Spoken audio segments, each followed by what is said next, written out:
دې ځل چې د بېنظیرې کمې روپۍ ورکړه کېدې نو په هغې کې د زیاتر کسانو کارډونه چې دي دا بلاک شوي دي او ډېر داسې نوي کسان وو چې هغه به دې پروګرام کې شامل شو خو ځینې داسې نوي کسان دي چې هغو ته دا پته نه لګي چې موږ ته به دا روپۍ میلاوي که نه میلاویږي. ځینې کسانو سروې کړی دی هغو ته هم پته نه لګي او اوس راتلونکی پسې بل قسط دی د دسمبر قسط نو هغو ته هم دا پته نه لګي چې موږ ته به په دې قسط کې روپۍ میلاوي که نه میلاویږي. په دې کې ځینې زاړه کسان دي چې هغه په راتلونکي قسط کې چې دی هغه به هم د دې پروګرام نه چې دی هغه به وځي لکه د هغو کارډونه چې دي هغه به هم بلاک کېږي. هر یو کس دا تپوس کوي زموږ کارډ بلاک شوی دی ځینې کسان تاسو نه میلاو شي په اکاونټ کې نه جمع شي او هغو بیا دوباره تپوس نه کړی هغه به وایي زموږ کارډ بلاک شوی دی. نو په دې ویډیو کې راته یوه طریقه ښیم چې هغه طریقه باندې تاسو خپل هر سره چې دي دا کتای شئ خو دا ویډیو معلوماتي او د غریبانو دپاره نو تاسو دا ویډیو راولئ دا مخکې شیر کړئ چې نورو کسانو ته هم ور ورسي. نو هر یو کس دا تپوس کوي وایي زموږ کارډونه چې دي دا بلاک شوي دي موږ د دې دپاره څه چل وکړو. نو که ستاسو کارډ د هغو له طرفه بلاک شو نو په هغې کې بیا هېڅ چل هم نه کېږي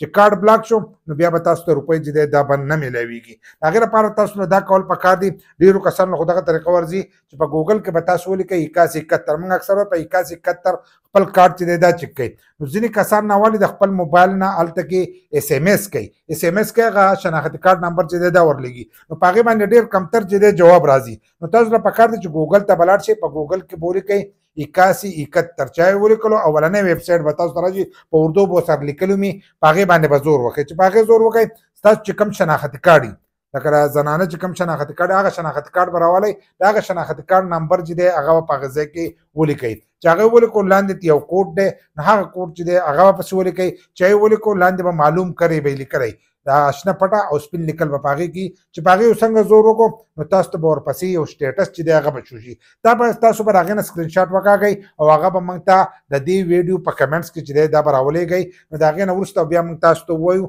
چې د دې باندې میلاوي که نه میلاوي په ډېرو باندې موږ کړی دی خو دوباره به په دې باندې اوس بیا ویډیوګانې جوړو ځکه چې نوی قسط چې اوس دوباره شروع کېږي نو په هغې کې هم زیاتر کسان وایي چې موږ ته به دا روپۍ میلاویږي که نه میلاویږي نو که نوي کسان دي او که زاړه کسان دي دواړو له دا پکار دي چې هغه په 8171 باندې خپل سټیټس چې دی دا چک کړي نو په هغې به موږ تاسو له جدا جدا ویډیوګانې چې دي دا به جوړو د هغې نه به سکرین شاټ راغلی او په هغې باندې به ویډیوګانې جوړو خو د هغې لپاره به تاسو چل کوئ چې زموږ د فیسبوک پیج او د یوټیوب چینل چې دی دا به ځان سره یو ځای کوئ. یوټیوب چې زموږ دی نو په هغې باندې زموږ ټولې ویډیوګانې چې په هغې اپلوډ کېږي د فیسبوک پیجونه دوه درې دي نو په هغې باندې میکس وي خو په یوټیوب کې مظلوم یار